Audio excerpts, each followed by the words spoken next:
इश्क, मोहब्बत, प्यार, ये उस बीमारी का नाम है जो अगर किसी को एक बार हो जाए तो उसका दर्द भी इलाज है और इलाज ही दर्द है। जी बिल्कुल सही है ये। जिसे मोहब्बत हो जाती है उसका इलाज दर्द से ही होता है और जो दर्द होता है उसका इलाज खुद दर्द ही होता है। अब आप सोच रहे होंगे कि ये क्या बात हुई, तो आपको आज एक ऐसी स्टोरी सुनाने जा रहे हैं जिसे सुनकर आपको यकीन हो जाएगा कि मोहब्बत में कितना दर्द है और दर्द लेने में ही आशिकों को मज़ा भी आता है। दोस्तों, प्यार मोहब्बत नाम से तो बहुत अच्छे लगते हैं और इंसान दूसरे कपल्स को देखकर या फिर किसी लव स्टोरी को सुनकर बहुत अच्छा फील करता है कि यार लव स्टोरी थी, बहुत अच्छी थी और आशिक ने जान दे दी। लेकिन जिस किसी के साथ भी ये सब चीज़ें होती है ना, उन्हें मालूम होता है कि वो किस हद से गुजरे हैं और उन्हें पता होता है वो किस सिचुएशन से गुजर कर अपने आप को इस हद तक लेकर आए हैं। और जो इस दुनिया से चला गया उसका तो कहना ही क्या, वो तो किसी को ये भी नहीं बता पाता कि उसने आखिर आत्महत्या या फिर उसने प्यार की खातिर जान क्यों की। बहरहाल आज की जो लव स्टोरी है ये कॉलेज में पढ़ने वाले अमित और मल्लिका की है। हमें उम्मीद है कि आपको इन दोनों की लव स्टोरी बहुत पसंद आएगी। कॉलेज में पढ़ने वाले अमित और मल्लिका एक दूसरे से बेहद प्यार करते थे। इन दोनों का प्यार कॉलेज में ही शुरू हुआ था और प्यार इस कदर परवान चढ़ चुका था कि दोनों साथ जीने मरने की कस्में तक खा चुके थे। दोनों एक दूसरे से रोज मिलते, अपना पूरा समय एक दूसरे के साथ बिताते। पढ़ाई तो गई एक तरफ और प्यार मोहब्बत एक तरफ। एक दिन मल्लिका अपने कॉलेज से हाफ डे में ही निकल गई। कॉलेज से बाहर आने के बाद उसने अमित को फोन किया और कहा कि वो कॉलेज गेट के बाहर उसका इंतजार कर रही है और उसे अपनी बाइक से वो घर छोड़ दे। अमित ने मल्लिका से कहा, ओके मैं 5 मिनट में आता हूँ, तुम वेट करो। मल्लिका पिछले 25 मिनट से कॉलेज के बाहर खड़ी रही, लेकिन अमित था जो आने को राजी ही नहीं था। अमित आ ही नहीं रहा था। पता नहीं कब 5 मिनट 25 मिनट में बदल गए, लेकिन अभी तक अमित नहीं आया। गुस्से से लाल मल्लिका ने देखा कि पूरे 30 मिनट बाद अमित बाइक लेकर उसके पास आया। मल्लिका ने कहा, आप क्यों आए हो, चले जाओ यहाँ से, मैं खुद चली जाऊंगी। अमित ने मुस्कुराते हुए कहा, अच्छा चलो भी, अब आई एम सॉरी यार। अमित ने सॉरी बोला तो मल्लिका बस थोड़ा सा मुस्कुराई और उसकी बाइक पर बैठ गई। लेकिन मल्लिका अब नोटिस करने लगी थी कि अमित अक्सर उससे किसी भी गलती को लेकर बस सॉरी बोल देता था, उससे आगे ज़्यादा नहीं बोलता था। मल्लिका ने यह भी नोटिस किया था कि अमित ऐसा किसी भी एक्सप्लेनेशन से बचने के लिए करता है। उसकी किसी भी गलती के लिए उसे ज़्यादा एक्सप्लेन ना करना पड़े, इसलिए अमित फट से सॉरी बोल देता है ताकि बात रफा दफा और मल्लिका उससे ज़्यादा कुछ ना बोले। जबकि अमित ऐसा पहले कभी नहीं करता था। अमित और मल्लिका के बीच ऐसा बहुत दिनों तक चला। अब तो मल्लिका भी अमित के इन सॉरी से तंग आ चुकी थी। वो सोचती थी आई एम सॉरी बोल देने से सब कुछ ठीक नहीं हो जाता, लेकिन अमित शायद ये बात समझने के लिए तैयार नहीं था।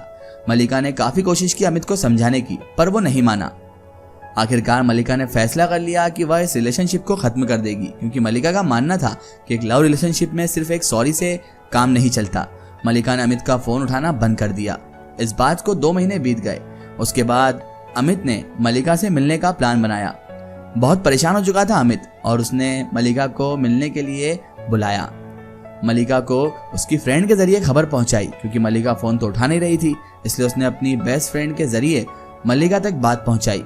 वो मल्लिका के पास गई। उसने मल्लिका को समझाया कि अमित बहुत ज़्यादा परेशान है और वो बहुत ज़्यादा झटक भी चुका है और पता नहीं उसे क्या हो गया है कि वो तुम्हारे बगैर नहीं रह पा रहा है, तो प्लीज़ तुम उससे बात कर लो।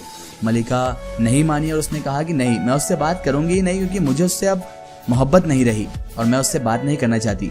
उसकी बेस्ट फ्रेंड उसे समझाती है कि अमित जैसा लड़का तुम्हें नहीं मिलेगा।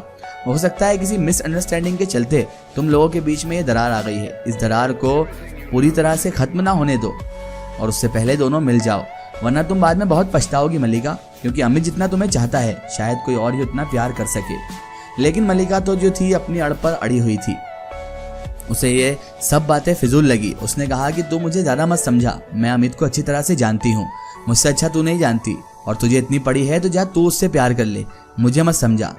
उसकी बेस्ट फ्रेंड ने जैसे ये जवाब सुना तो उसे भी गुस्सा आ गया। उसने कहा ठीक है, लेकिन एक दिन तू मेरे पास आएगी पछताते हुए और रोते हुए। उसके बाद मल्लिका ने कहा ठीक है, देखेंगे कौन किसके पास पछताते हुए आता है। मल्लिका ने थोड़ी देर के लिए सोचा कि कहीं मेरी बेस्ट फ्रेंड को मैंने कुछ गलत तो नहीं बोल दिया या फिर मुझे वो सही चीज़ के लिए समझाने तो नहीं आई थी। लेकिन फिर उसको वही अमित का सॉरी वाला नाटक याद आ गया। दरअसल मलिका सबसे ज्यादा चिड़ी हुई उस सॉरी से थी कि बार बार अमित उसे सॉरी बोलकर बच जाता था। मलिका को सबसे ज्यादा चिड़ इसी बात की थी। बहरहाल दिन गुजरते गए, दिन महीनों में बीत गए और इसी तरीके से 5-6 महीने बीत गए, लेकिन मलिका थी जो अमित से बात करने को तैयार ही नहीं थी।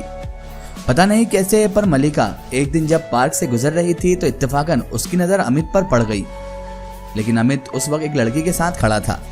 ये देखकर तो मलिका के तन बदन में आग लग गई और मलिका सीधे अमित की तरफ बढ़ने लगी। अमित की तरफ बढ़ने ही वाली थी कि अचानक सामने से गाड़ी आती हुई उसे नजर आई और उसके बाद लगातार गाड़ियां गुजरती रही और इतनी देर में अमित उस लड़की के साथ ऑटो रिक्शा में बैठकर चला गया। अब तो मलिका का जो गुस्सा था वो 7वें आसमान पर था। वो चाहती थी कि वो सीधे तरीके से अब अमित से जाकर बात करे, क्योंकि उसने अमित को किसी और के साथ देखा था और उसने अपने मन से ही कहानी बना ली कि शायद इसी वजह से मुझे सॉरी बोलता था, क्योंकि वो इसके साथ गुलछर्रे उड़ाता होगा और मेरे पास लेट आता होगा। अच्छा ही हुआ मैंने उसे छोड़ दिया।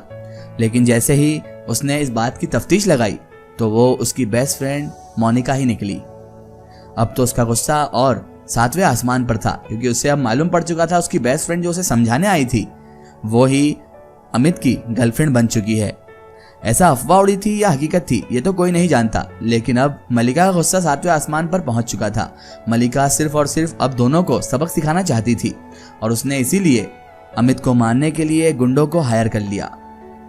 कोई सोच भी नहीं सकता कि मोहब्बत इस कदर नफरत में बदल सकती है कि कोई एक दूसरे को मारने कूटने के लिए गुंडे तक हायर कर ले। बहरहाल अमित को उसने गुंडों से पिटवा भी दिया। उसकी बेस्ट फ्रेंड जैसे ही उससे बहुत दिनों बाद मिली तो मलिका ने उसे ताना मारते हुए कहा, और तुम्हारा बॉयफ्रेंड कहाँ है?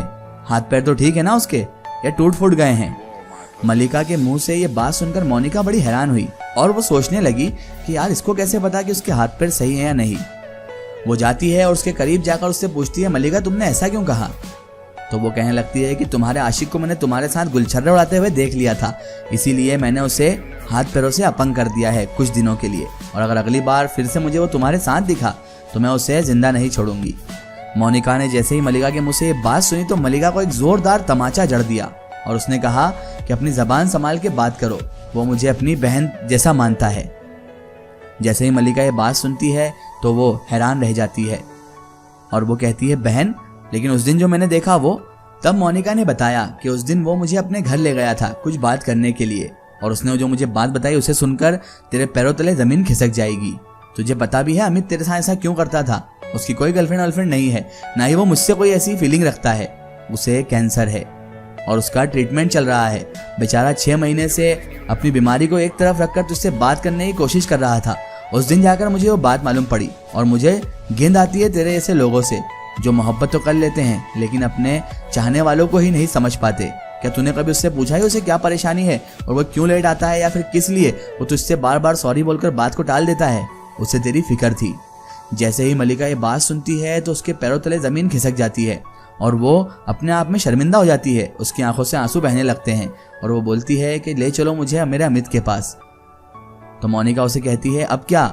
उसके हाथ पैर तुड़वा दिए तूने उस बीमारी के साथ साथ, लेकिन तुझे शर्म नहीं आई जरा सी भी कि एक बार जाकर उससे बात कर ले?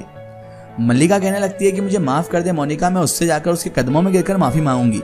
उससे ज्यादा सच्चा प्यार मुझे कोई नहीं कर सकता और मैं उसका मरते दम तक साथ दूंगी। मैं उसे खोना नहीं चाहती।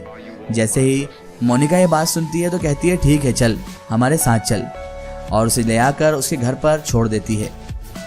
जैसे ही मलिका अमित के सामने जाती है तो उसके पैरों में गिर जाती है और उससे माफी मांगती है।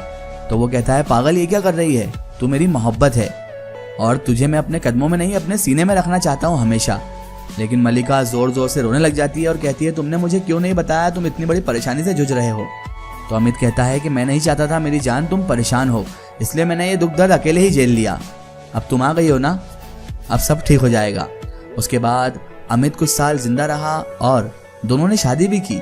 दोनों का एक बच्चा भी हुआ। लेकिन उसके बाद जब उसका बच्चा छोटा ही था, अमित इस दुनिया को छोड़कर यहाँ से चला गया और मलिका को जीने का एक और सहारा दे गया, और वो था उसका लड़का।